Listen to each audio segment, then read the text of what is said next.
बिस्मिल्लाहिर्रहमानिर्रहीम। अस्सलामुअलैकुम। मैं हूं अस्मा और वेलकम करती हूं आपका कुकिंग विद अस्मा में। कैसे हैं माय यूट्यूब फैमिली? उम्मीद करती हूं कि आप सब बिल्कुल ठीक होंगे और खुश होंगे। आज मैं आपके साथ मिनटों में बनने वाले मिक्स वेजिटेबल अचार की रेसिपी शेयर करूंगी, जो आप बजट में रहकर आराम से बना सकते हैं। हम इसमें तेल का इस्तेमाल भी नहीं करेंगे, बल्कि हम पानी और सिरके से हम ये अचार तैयार करेंगे, जो आप साल भर महफूज भी रख सकते हैं। इंशाल्लाह मैं आपको महफूज करने का तरीका भी बताऊंगी और कितना इस पर खर्च आया है मैं वो भी आपको बताऊंगी। बगैर टाइम ज़ाया किए बिस्मिल्लाह पढ़कर स्टार्ट करते हैं। सबसे पहले अचार के लिए मसाला तैयार कर लेंगे। जो हम मसाले इस्तेमाल करेंगे, तकरीबन हर किचन में ये मसाले मौजूद होते हैं। 1 चम्मच सौंफ डाल दें, 1 चम्मच राही दाना डाल दें, 1 चम्मच साबुत ज़ीरा डाल दें, 1 चम्मच मेथी दाना डाल दें और इन सबको हम दरदरा सा पीस लेंगे। बारीक नहीं पीसेंगे, नहीं तो अचार का मसाला कड़वा हो जाएगा। मसाले को दरदरा सा पीस लिया है, बारीक नहीं किया, नहीं तो अचार का मसाला कड़वा हो जाएगा। अब इसमें कुछ और मसाले डाल देंगे। 1 चम्मच नमक है, आधा चम्मच हल्दी है, आधा चम्मच कटर मिर्च है और आधा चम्मच धनिया पाउडर है। नमक और मिर्च आप अपने जायके के हिसाब से डाल दें और तमाम मसालों का मेजरमेंट मैंने नॉर्मल खाने वाले चम्मच से किया है।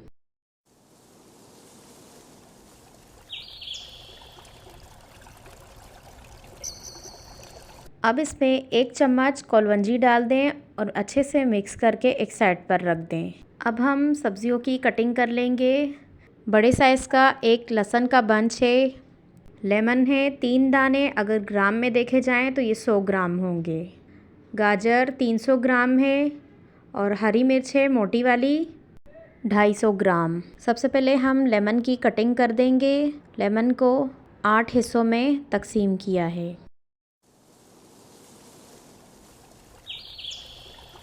अब इन्हें एक साइड पर रख दें। एक मिर्ची के 4 टुकड़े बना दें और बीच वाला हिस्सा रिमूव कर दें। बीच वाले हिस्से से अचार तीखा हो जाएगा और हमें ज़्यादा तीखा नहीं चाहिए, इसीलिए मैं निकाल रही हूँ। अगर आप तीखा पसंद करते हैं तो आप ना निकालें। अब हम गाजर की कटिंग कर लेंगे, जिसके लिए गाजर का ऊपर वाला हिस्सा उतार दें और छिलका भी उतार दें। पहले गाजर को बीच में से 2 कर दें और इसके बाद गाजर के 3 से 4 टुकड़े कर लें।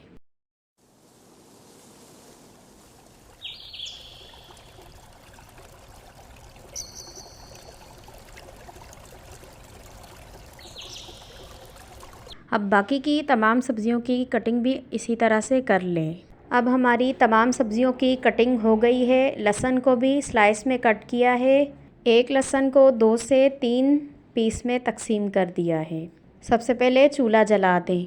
अब एक बर्तन ले लें जिसमें आप अचार को पका सकें और इसमें 1 कप सिरका डाल दें और 2 कप पानी डाल दें। 1 कप सिरका डाल रहे हैं और 2 कप हम पानी डालेंगे। मैंने मेजरमेंट वाले कप से मेजर किया है, आप नॉर्मल चाय वाले कप से भी कर सकते हैं अगर आपके पास मेजरमेंट वाला कप ना हो तो। अब इसमें तमाम सब्ज़ियां डाल दें। हम अपनी पसंद की सब्ज़ियां डाल रहे हैं, आप अपनी पसंद से भी सब्ज़ियां डाल सकते हैं, जैसे फूल गोभी, मटर, मूली, शलजम, खीरा वगैरह आप अपनी पसंद से भी डाल सकते हैं। बस आपने एक चीज़ का ख़याल रखना है कि जितना वज़न मैंने तमाम सब्ज़ियों का बताया है, इसी वज़न की आप लेंगे तो पूरी रेसिपी आप यही फॉलो कर सकते हैं बाकी की सब्ज़ियों के साथ भी। तो इंशाल्लाह आपका परफेक्ट अचार तैयार होगा। अब हम इसमें मसाले डाल देंगे। मैं आपको चम्मच से भी बता देती हूँ कि टोटल हमारा मसाला कितना बना है। 6 चम्मच मसाला है। अब इसे अच्छे से मिक्स कर दें। अभी तक आपने मेरा चैनल सब्सक्राइब नहीं किया तो प्लीज़ सब्सक्राइब कर दें और बेल आइकन के बटन को लाजमी दबाएं ताकि मेरी हर नए आने वाली वीडियो का नोटिफिकेशन आपको सबसे पहले मिले। शुरू से लेकर अब तक हमारा चूल्हा मीडियम टू हाई है, मतलब दरमियाने से भी थोड़ा ज़्यादा। अब हम इसे ढक्कन बंद करके 8-10 मिनट तक पका लेंगे। अब हम ढक्कन को खोल देंगे और सब्जियों को हमें ज़्यादा नहीं गलाना बल्कि हमें क्रंची ही रखनी है। चूल्हे को फुल तेज़ कर दें और पानी को थोड़ा खुश्क कर लें। अब हम इसमें कॉर्नफ्लावर डाल देंगे। आधा चम्मच कॉर्नफ्लावर लेकर थोड़ा सा पानी डालकर अच्छे से मिक्स कर दिया है, वो इसमें डाल दें। कॉर्नफ्लावर डालने से अचार में थोड़ी शाइनिंग आएगी। कॉर्नफ्लावर डालने का मतलब सिर्फ यही है कि इससे थोड़ी शाइनिंग आ जाएगी। अगर आप नहीं डालना चाहते तो आप इस स्टेप को स्किप कर सकते हैं। कॉर्नफ्लावर डालने के बाद 1 मिनट ही पकाएं और इसके बाद चूल्हा बंद कर दें। अचार अभी हमारा तैयार नहीं है, लेकिन चूल्हे का काम ख़त्म हो गया है। अब ढक्कन बंद कर दें और इसे चूल्हे पर ही रहने दें 10 से 15 मिनट के लिए। अब 10 से 15 मिनट हो गए हैं। कोई भी एयर टाइट जार ले लें जिसमें अचार को डालकर रख देंगे। 3 से 4 दिन के बाद ये खाने के लायक हो जाएगा। तो आपको 3-4 दिन तक इसे ढक्कन बंद करके रख देना है। और जो आप बॉक्स ले रहे हैं वो बिल्कुल खुश्क होना चाहिए, पानी नहीं होना चाहिए उसमें। और रोज़ाना आपने चम्मच चलाकर एक बार इसे अच्छे से मिक्स कर देना है।